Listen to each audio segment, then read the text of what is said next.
बिस्मिल्लाहिर्रहमानिर्रहीम। बच्चों, आज के लेक्चर में हमारे पास है कूलम्स लॉ ऑफ इलेक्ट्रोस्टैटिक्स।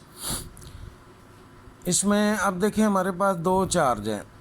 एक चार्ज को आप कह लें Q1 है और दूसरा चार्ज है Q2। सबसे पहली बात यह है कि चार्ज होता क्या है, इस चीज़ का आपको इल्म होना चाहिए। कोई भी एटम जो न्यूट्रल होता है उसके ऊपर किसी किस्म का कोई चार्ज नहीं होता। और अगर किसी एटम में से, आप ये पहले भी पढ़ चुके हैं, अगर कोई इलेक्ट्रॉन निकल जाए तो इलेक्ट्रॉन निकलने की सूरत में उसके ऊपर प्लस चार्ज आ जाएगा, और अगर उसी एटम में कोई इलेक्ट्रॉन जो है वो जमा हो जाए तो उसके ऊपर मनफी चार्ज आ जाएगा। तो ये जो चार्ज्ड एटम है, यानी ऐसे एटम जिनमें इलेक्ट्रॉन आ जाएं या चले जाएं, वो चार्ज एटम कहलाते हैं, या हम उनको बोलते हैं आयन। ये हमारे पास आयन कहलाते हैं, ठीक है जी। इनको चार्ज भी कहते हैं और आयन भी। यानी कोई भी एटम जो इलेक्ट्रॉन ले ले या दे दे वो किस में तब्दील हो जाता है, आयन में तब्दील हो जाता है। उसको पॉजिटिव और नेगेटिव एटम भी बोलते हैं। तो फ़र्ज़ कर लें कि हमारे पास दो एटम्स हैं, एक हमारे पास Q1 एटम है और दूसरा Q2 है। ये चूँकि चार्ज हैं, इनमें से इलेक्ट्रॉन निकले हुए हैं या किसी में आए हुए हैं, इसलिए हम इनको बोलेंगे चार्ज Q1 एंड Q2। और उनके दरमियान फासला कितना रखा गया है, R। दोनों चार्जेस को R फासले के ऊपर हमने रखा है, और ये जो फासला है ये चार्जों के सेंटर में से लेना है। ये बात आपने जहन में रखनी है।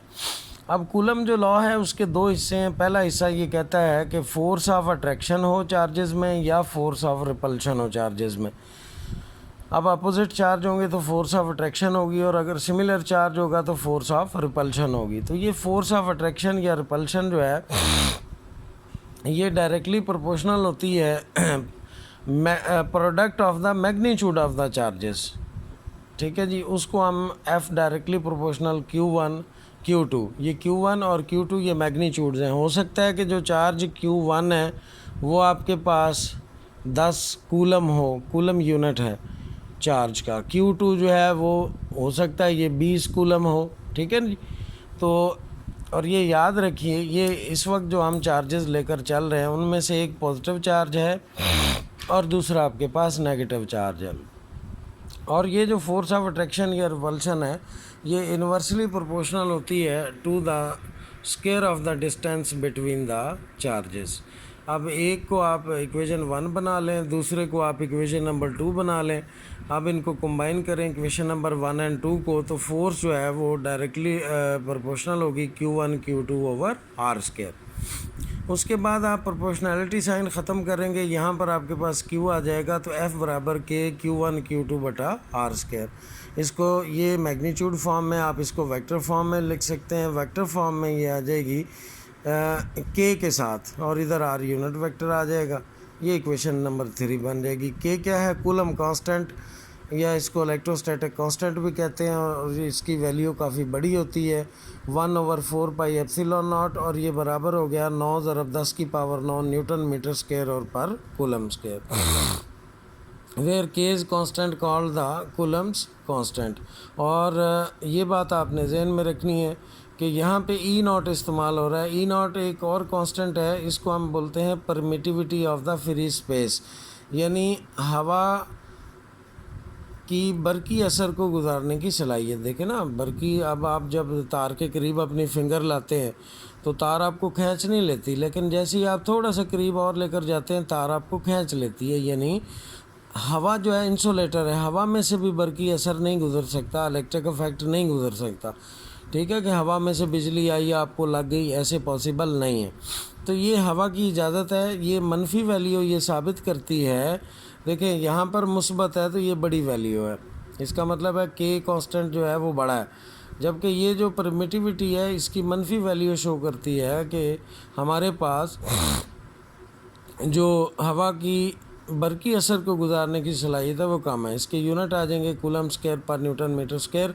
इन कांस्टेंट्स को बेटे रटा लगा लें, ये बड़े इंपॉर्टेंट है, एग्ज़ाम में फ़ाइनल में आते हैं, ठीक हो गया जी। उसके बाद है effect of dielectric medium between the two charges. अगर हम इन दोनों चार्जेस के दरमियान यहाँ पर डाइलेक्ट्रिक के एटम रख दें, डाइलेक्ट्रिक बेटे क्या होता है, डाइलेक्ट्रिक कहते हैं इंसुलेटर के एटम्स को, यानी कि दो किस्म के एटम होते हैं, एक हमारे पास होते हैं फ्री एटम्स और दूसरे हमारे पास होते हैं बाउंड एटम्स।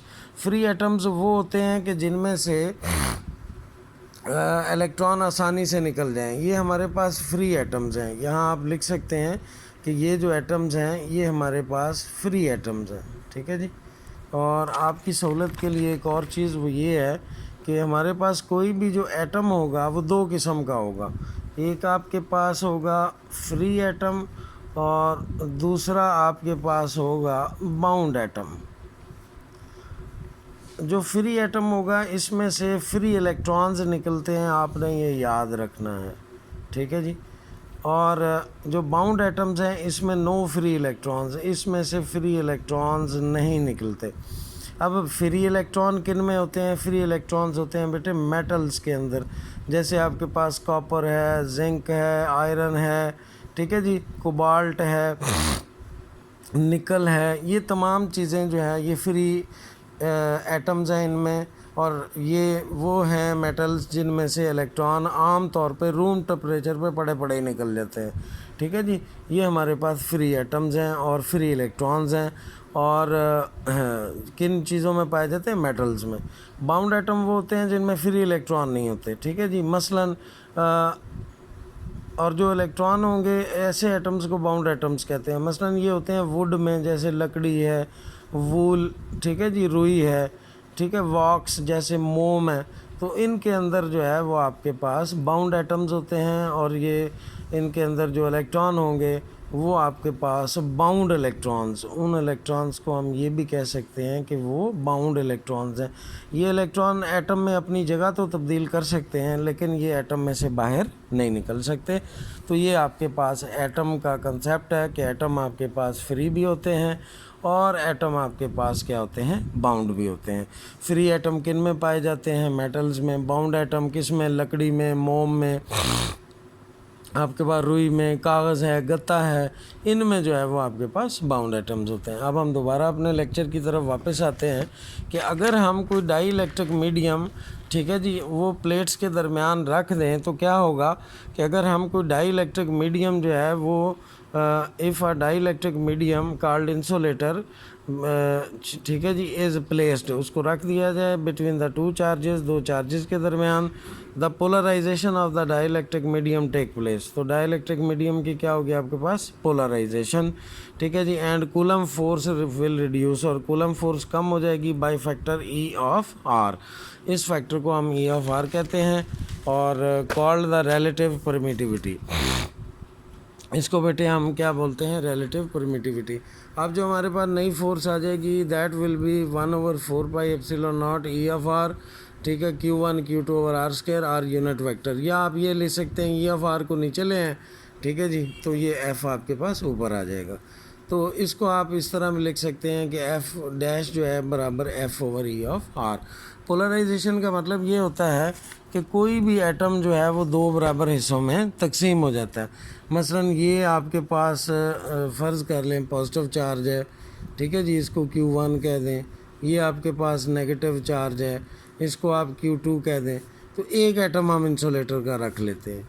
अब क्या होगा, जो पॉजिटिव चार्ज है उसकी तरफ एटम का नेगेटिव चार्ज आ जाएगा और जो नेगेटिव प्लेट है उसकी तरफ एटम का क्या आ जाएगा, पॉजिटिव चार्ज। इस पे पार्शल नेगेटिव और ये पार्शल पॉजिटिव। तो ये बन गया आपके पास, इसको हम बोलते हैं इलेक्ट्रिक डाईपोल। ये कहलाता है इलेक्ट्रिक डाईपोल, ठीक है जी। Equal and opposite charge separated by a small distance, equal and opposite charge separated by a small distance r. This is called electric dipole. और इस प्रोसेस को हम क्या बोलते हैं, ये जो प्रोसेस है पोलराइजेशन इलेक्ट्रिक डाइपोल्स के बनने का, इसको हम बोलते हैं polarisation. This is called electric polarisation, ठीक है जी।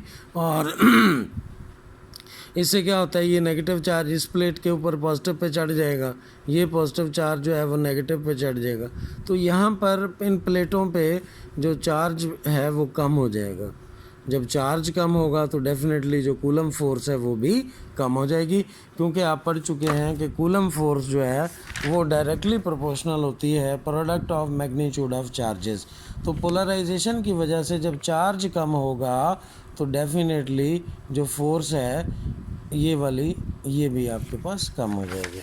अच्छा, अब जो इसमें आगे हमने शो करना है, अच्छा इसका टेबल जो है ना रिलेटिव परमिटिविटीज़ का वो गिवन है बुक में, उसको आपने अच्छी तरह तैयार कर लेना है। अब हमने साबित करना है कि जो कूलम फोर्स है वो न्यूटन थर्ड लॉ को ओबे करती है। तो ये आप लिख सकते हैं F12 बराबर K Q1 Q2 over R12 square R12 unit vector, ठीक है जी। और ये है ये कूलम फोर्स है पहले चार्ज से दूसरे की तरफ।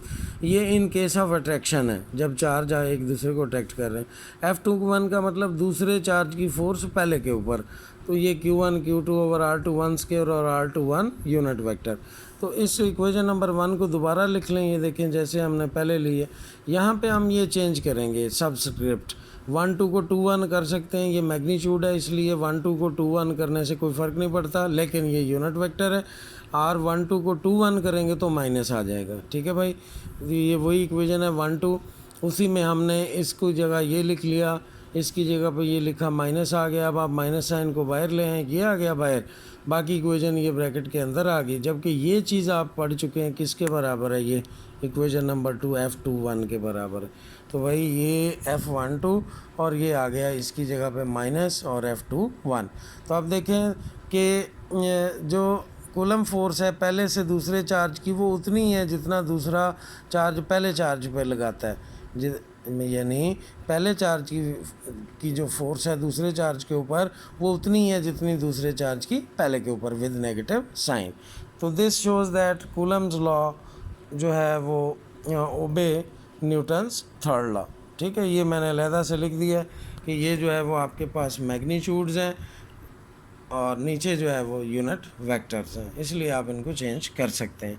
उसके बाद जो है वो एप्लीकेशंस हैं, ठीक है जी, ऑफ कूलम्स लॉ इसकी। तो उसमें नंबर 1 इंजेक्ट प्रिंटर है और दूसरा बेटे ज़ेरोग्राफी है। इसमें prepare only MCQs, it is not a long question, सिर्फ MCQs और बड़े इंपॉर्टेंट MCQs हैं, फाइनल एग्ज़ाम्स में आते हैं, ठीक है।